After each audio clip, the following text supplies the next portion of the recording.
가족이라는 이름이 어느 순간부터 계산으로 바뀌는 걸 겪어보신 적 있으신가요? 오늘 이야기는 가난하다는 말 한마디로 쫓겨났던 엄마가 전화 한 통 앞에서 사람의 진짜 얼굴을 마주하게 된 사연입니다. 끝까지 보시면 왜 노후에는 돈보다 선택이 중요해지는지 느끼시게 될 겁니다. 놓치지 않으시려면 지금 구독과 좋아요로 함께 해주세요. 후회는 늘 늦게 오고 충고는 남의 일이 될 때서야 들립니다. 지금 이 이야기가 마음에 걸리신다면 그냥 넘기지 말고 끝까지 들어주시고 구독과 좋아요도 함께 눌러주시면 좋겠습니다. 안녕하세요. 저는 올해 70을 넘긴 사람이고 제 이름은 저는 김숙희입니다. 이 이야기를 꺼내는 지금도 마음 한구석이 서늘하네요. 자식이 있다는 건 든든한 일이라고 믿고 살았고 그 믿음 하나로 평생을 버텨왔죠. 그런데 어느 날 그 믿음이 아주 짧은 말 한마디로 무너졌습니다. 아들은 제게 말했습니다. 이제는 여유가 없다고, 같이 살기엔 너무 빠듯하다고요. 그 말 속에는 가난한 엄마라는 표현이 분명히 들어 있었습니다. 대놓고 말하진 않았지만 저는 그 뜻을 알아들었습니다. 짐이 되었다는 뜻이었죠. 저는 따지지 않았습니다. 왜냐하면 그 아이도 사는 게 힘들 거라 생각했으니까요. 며느리 눈치가 보였고 손주 앞에서 더 말 얻는 것도 싫었습니다. 그래서 조용히 고개를 끄덕였습니다. 며칠만 시간을 달라고 하고 방으로 들어왔죠. 그날 밤 잠이 오지 않았습니다. 이 집에서 아이를 키웠고 이 부엌에서 도시락을 싸주었고 아플 때마다 밤을 새웠던 기억이 벽마다 붙어 있는 것 같았거든요. 그런데 이제 그 모든 시간이 아무 의미가 없어진 기분이 들었습니다. 짐을 싸는 동안 아들은 한 번도 방에 들어오지 않았습니다. 며느리는 문틈으로 힐끗 보기만 했고 손주는 제가 떠난다는 사실조차 모른 채 웃고 있었습니다. 그 장면이 이상하게 마음에 박혀서 아직도 잘 지워지지 않습니다. 집을 나서던 날 아들은 봉투 하나를 내밀었습니다. 당장 쓸 돈이라며 말했지만 금액을 보니 계산이 끝난 느낌이었습니다. 저는 그 봉투를 받지 않았습니다. 그 순간만큼은 가난한 엄마로 남고 싶지 않았거든요. 작은 방으로 옮긴 첫날 밤, 저는 스스로에게 여러 번 물었습니다. 내가 정말 잘못 살아온 걸까? 자식에게 짐이 될 만큼 무능했던 걸까? 그때까지만 해도 몰랐습니다. 며칠 뒤 걸려올 전화 한 통이 제 인생의 방향을 다시 틀어놓을 줄은요. 그 방은 생각보다 조용했고 조용한 만큼 마음이 더 크게 울렸습니다. 창문 하나, 낮은 책상 하나, 접이식 이불 하나가 전부였고 그동안 살던 집의 공기와는 전혀 다른 냄새가 났습니다. 새로 시작한다는 말이 위로가 되지 않는 나이가 있다는 걸 그날 처음 알았습니다. 아침이 되면 괜히 더 부지런해졌습니다. 할 일이 없으면 생각이 많아질까 봐서였죠. 근처 시장을 천천히 돌고 값싼 반찬을 고르며 시간을 흘려보냈습니다. 아들이 사는 동네 쪽으로는 발길을 두지 않았습니다. 마주칠까 봐서가 아니라 마음이 먼저 무너질까 봐 그랬습니다. 연락은 없었습니다. 안부 문자 하나쯤은 올 줄 알았는데 며칠이 지나도 휴대전화는 조용했습니다. 벨이 울리지 않는다는 사실이 이렇게 크게 느껴질 줄은 몰랐습니다. 가끔 화면을 켜놓고 기다리다 스스로 웃음이 나왔습니다. 밤이 되면 생각이 달라졌습니다. 아들이 힘들어서 그런 거라고, 며느리도 사정이 있었을 거라고 괜히 제 마음을 달래는 말들을 줄줄이 늘어놓았습니다. 그렇게 하지 않으면 버티기 어려웠으니까요. 병원에 다녀온 날도 있었습니다. 정기 검진이라 특별한 일은 없었지만 대기실에서 번호표를 쥐고 앉아 있으니 괜히 혼자가 되었다는 느낌이 더 짙어졌습니다. 누군가 보호자랑 칸에 이름을 적어주는 풍경이 부러웠습니다. 그날 저녁 방에 돌아와 물을 올리고 앉아 있는데 낯선 번호가 화면에 떴습니다. 요즘은 모르는 전화는 잘 받지 않는데 그날은 왜인지 모르게 손이 먼저 움직였습니다. 그 선택이 그렇게 큰 의미를 가질 줄도 모르고요. 상대는 차분한 목소리였습니다. 제 이름을 정확히 불렀고 오래전에 가입된 보험 관련 확인이 필요하다고 말했습니다. 순간 머릿속이 하얘졌습니다. 그 보험은 잊고 산 시간이 더 길었거든요. 몇 가지 질문이 이어졌고 저는 사실대로 대답했습니다. 통화를 마칠 즈음 상대는 추가 확인이 있어 등록된 가족에게도 연락이 갈 수 있다고 말했습니다. 그 말을 듣는 순간 가슴이 묘하게 서늘해졌습니다. 전화를 끊고 나서도 한동안 가만히 앉아 있었습니다. 별일 아니라고 스스로를 달랬지만 마음 한편이 계속 불편했습니다. 왜인지 알 수 없는 예감 같은 것이었죠. 그때까지만 해도 저는 몰랐습니다. 그 전화가 제게보다 아들에게 먼저 큰 변화를 가져올 거라는 사실을요. 그 방은 생각보다 조용했고 조용한 만큼 마음이 더 크게 울렸습니다. 창문 하나, 낮은 책상 하나, 접이식 이불 하나가 전부였고 그동안 살던 집의 공기와는 전혀 다른 냄새가 났습니다. 새로 시작한다는 말이 위로가 되지 않는 나이가 있다는 걸 그날 처음 알았습니다. 아침이 되면 괜히 더 부지런해졌습니다. 할 일이 없으면 생각이 많아질까 봐서였죠. 근처 시장을 천천히 돌고 값싼 반찬을 고르며 시간을 흘려보냈습니다.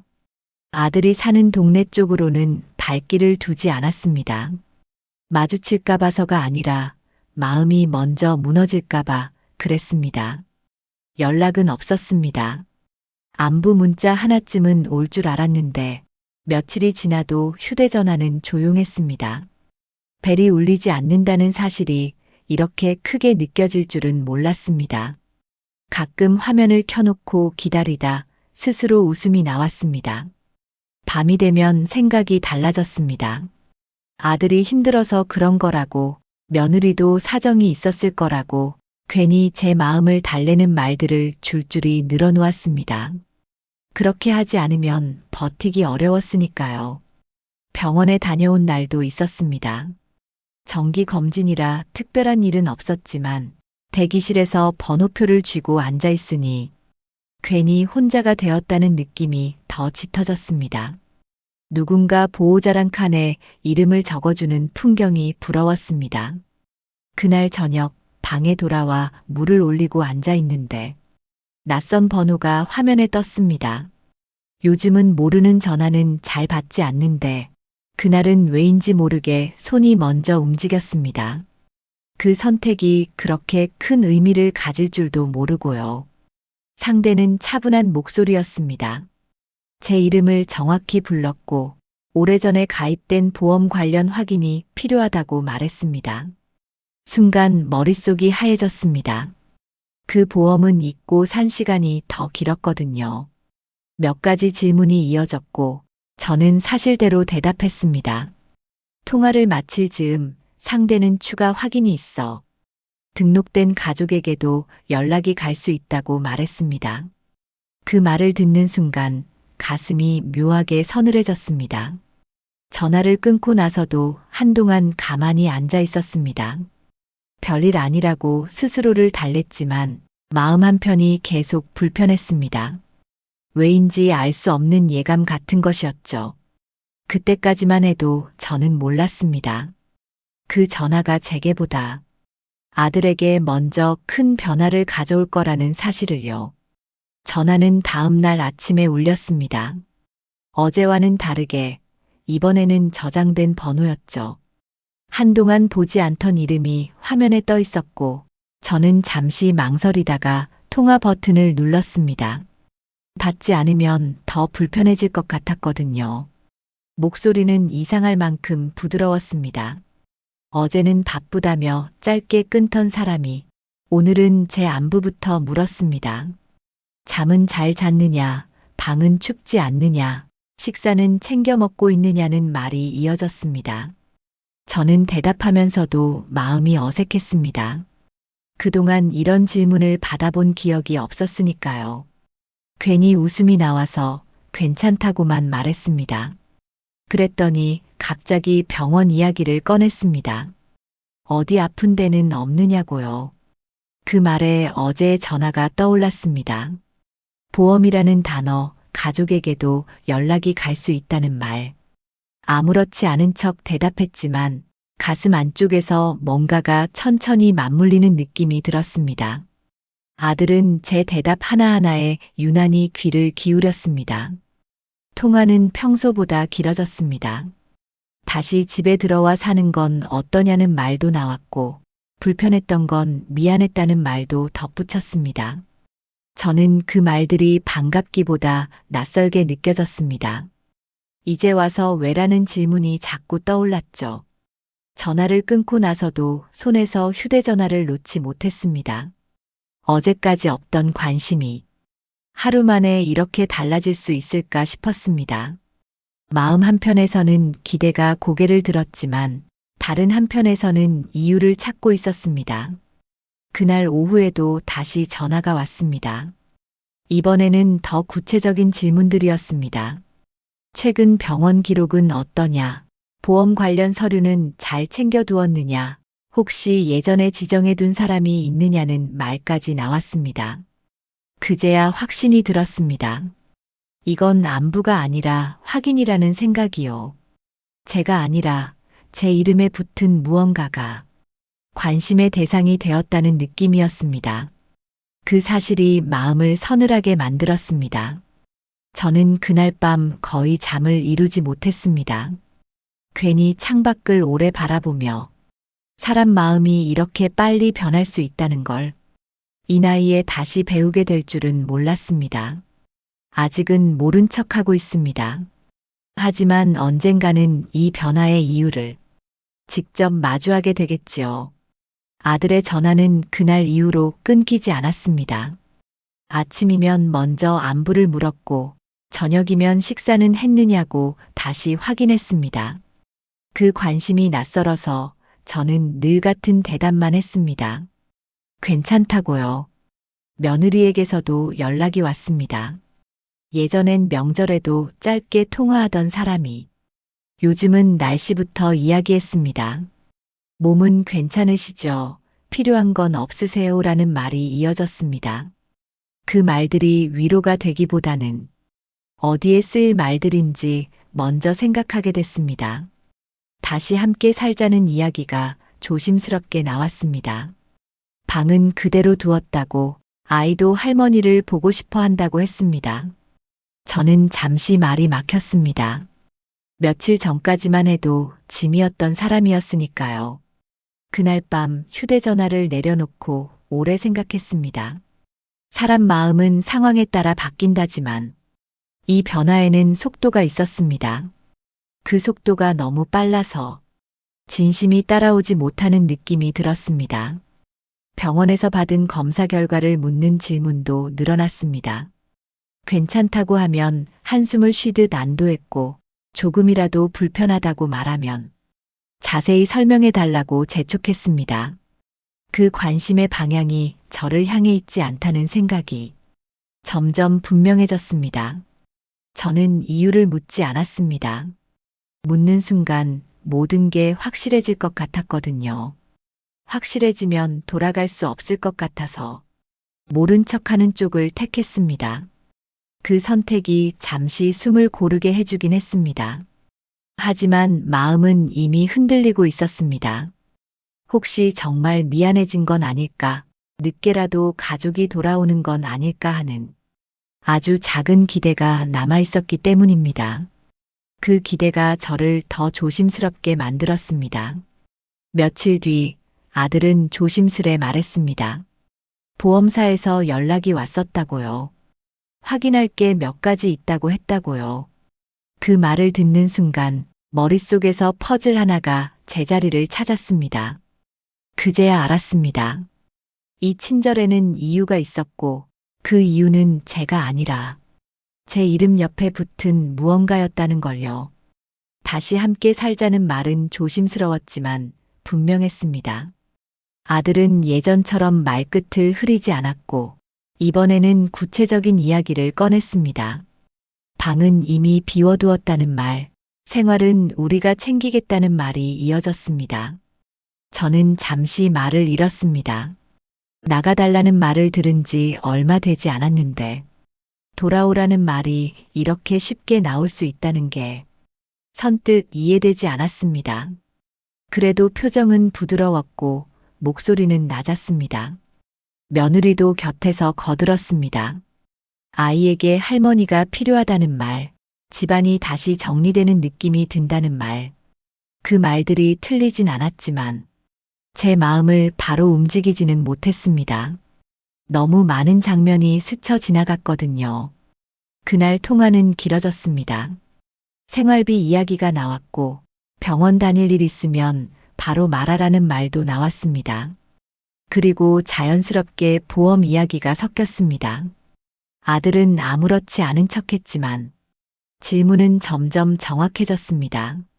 수익자는 그대로냐는 말이 나왔을 때 저는 잠시 숨을 고르며 대답했습니다. 모르겠다고요. 그 한마디에 통화 너머의 공기가 달라졌습니다. 말이 짧아졌고 확인하겠다는 말이 덧붙었습니다. 전화를 끊고 나서 한참을 가만히 앉아 있었습니다. 다시 집으로 돌아가면 편해질 수도 있겠죠.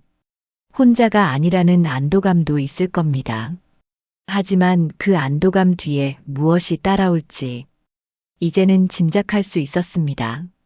저는 종이를 꺼내 메모를 했습니다. 보험 이름, 가입 시기, 기억나는 조건들. 그동안 한 번도 제대로 들여다보지 않았던 것들이 그날따라 또렷하게 떠올랐습니다. 피해갈 수 없는 선택이 다가오고 있었습니다. 마음은 흔들렸지만 방향은 조금씩 정해지고 있었습니다. 돌아가는 건 쉬운 선택이고 남는 건 버티는 선택이라는 생각이 들었습니다. 이 나이에 다시 버틴다는 말이 얼마나 무거운지도 잘 알고 있었고요. 그날 밤 저는 결심을 미루지 않기로 했습니다. 확실히 알아보고 나서 대답하자고 마음먹었습니다. 그래야 후회가 덜할 것 같았으니까요.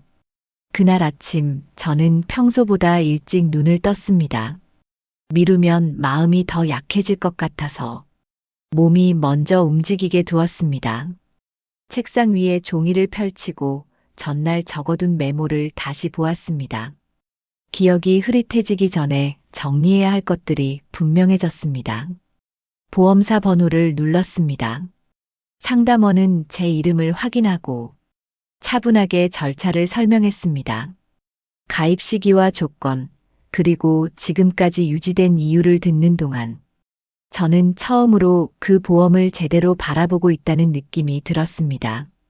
수익자 항목을 확인해 달라고 했을 때 상담원의 목소리가 잠시 멈췄습니다. 등록된 이름을 하나하나 읽어 내려갔고 그중 하나가 유난히 또렷하게 귀에 들어왔습니다. 그 이름을 듣는 순간 가슴이 서늘해졌습니다. 최근 문의 기록도 확인해 달라고 부탁했습니다. 상담원은 조심스럽게 말했습니다. 며칠 전, 그리고 그 전날에도 가족 명의로 여러 차례 확인 요청이 있었다고요. 그 말이 끝나자 저는 더 묻지 않았습니다. 이미 충분히 알 것 같았거든요. 통화를 마치고 나서 한동안 말이 없었습니다. 이제는 의심이 아니라 사실이었습니다. 안부처럼 들리던 질문들, 갑작스러운 친절, 다시 살자는 제안까지 모두 하나로 이어졌습니다. 저는 다시 전화를 걸어 변경 가능한 절차를 물었습니다. 필요한 서류와 시간, 주의해야 할 점을 차분히 적어 내려갔습니다. 그 과정이 이상하게도 마음을 안정시켰습니다. 누군가에게 맡기지 않고 제가 직접 선택하고 있다는 느낌 때문이었을 겁니다. 전화를 끊고 창가에 섰습니다. 밖은 평소와 다를 게 없었는데 제 안에서는 많은 것이 정리된 기분이 들었습니다. 이제는 미루지 않아도 되겠다는 생각이 들었고, 돌아갈 이유도 희미해졌습니다. 그날 오후 아들에게서 다시 전화가 왔습니다. 목소리는 여전히 부드러웠지만 어딘가 급한 기색이 섞여 있었습니다. 저는 잠시 망설이다가 이제는 피하지 않기로 했습니다. 말해야 할 시간이 조금씩 다가오고 있었습니다. 아들은 그날 저녁 직접 찾아왔습니다. 문 앞에 서 있는 얼굴은 익숙했지만 눈빛은 어딘가 조급해 보였습니다. 저는 잠시 숨을 고르고 문을 열었습니다. 피하지 않겠다고 마음먹은 뒤라 손이 떨리진 않았습니다. 방 안에 앉자마자 아들은 말을 꺼냈습니다. 괜히 걱정돼서 왔다고, 혼자 지내는 게 불안해서 그렇다고요. 그 말은 이전과 비슷했지만 이번에는 끝에 덧붙는 설명이 많았습니다. 설명이 많다는 건 마음이 급하다는 뜻이라는 걸 저도 이제는 압니다. 저는 그의 말을 끊지 않았습니다. 끝까지 듣고 나서 조용히 제 이야기를 꺼냈습니다. 보험사에 직접 전화를 했다고요. 조건도 확인했고 수익자 항목도 다시 봤다고 말했습니다. 그 순간 아들의 얼굴이 굳었습니다. 괜찮다는 말이 입 밖으로 나오기까지 짧지 않은 시간이 걸렸습니다. 저는 그 침묵이 지금까지 들은 어떤 말보다 정직하다고 느꼈습니다. 저는 이어서 말했습니다. 이제는 모른 척하지 않겠다고요. 다시 함께 사는 이야기도, 갑작스러운 관심도 그 이유를 알고 나서는 편하게 받아들일 수 없다고요. 제 목소리는 생각보다 차분했습니다. 아들은 변명하려 했습니다. 가족이니까 챙기는 거라며 말을 이어가려 했지만 그 말은 끝까지 닿지 못했습니다. 저는 고개를 저었습니다. 가족이라는 말은 내쫓지 않았을 때 쓰는 거라고 말했습니다. 그 말에 아들의 표정이 변했습니다. 당황이 지나가고 짜증이 얼굴에 드러났습니다. 그동안 참아왔던 말들이 짧게 튀어나왔고 저는 그 모습을 가만히 바라봤습니다. 이상하게도 마음이 아프진 않았습니다. 오히려 정리가 되는 기분이었습니다. 이제는 더 이상 확인할 것도 기다릴 것도 없다는 생각이 들었거든요. 저는 마지막으로 말했습니다. 제 선택은 제가 하겠다고요. 아들은 아무 말 없이 자리에서 일어났습니다. 문이 닫히는 소리가 생각보다 크게 들렸지만 그 소리 뒤에는 이상한 평온이 남았습니다. 이제 남은 건 마무리뿐이라는 생각이 들었습니다. 다음 날 아침 방 안으로 햇빛이 깊게 들어왔습니다. 전날의 소란이 거짓말처럼 가라앉아 있었고 제 마음도 함께 정리된 느낌이었습니다. 저는 천천히 차를 끓이고 책상 위에 서류를 올려두었습니다.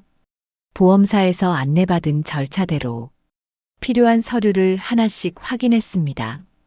이름을 적고 날짜를 쓰고 마지막으로 서명하는 순간 손끝에 묘한 힘이 들어갔습니다. 그 이름은 누구의 것도 아닌 제 것이었으니까요. 변경이 완료되었다는 안내를 받았을 때 기대했던 감정은 오지 않았습니다. 기쁨도 분노도 아닌 담담함이 먼저 자리 잡았습니다. 이제는 설명하지 않아도 되는 상태가 되었다는 안도에 가까운 감정이었습니다. 아들에게서 연락은 오지 않았습니다. 오지 않는 게 오히려 자연스럽게 느껴졌고 그 사실이 저를 흔들지 않았습니다. 기다리지 않는다는 건 생각보다 큰 자유라는 걸 그때 처음 알았습니다. 오후에는 천천히 동네를 걸었습니다. 낯선 골목이었지만 발걸음은 가벼웠습니다. 혼자라는 사실은 변하지 않았지만 혼자라는 이유로 작아질 필요는 없다는 생각이 들었습니다. 돌아오는 길에 문득 이런 생각이 들었습니다. 가난하다는 말은 돈의 문제가 아니라 존중의 문제였다는 걸요.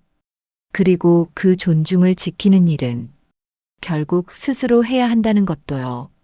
집에 돌아와 문을 닫으며 저는 조용히 중얼거렸습니다.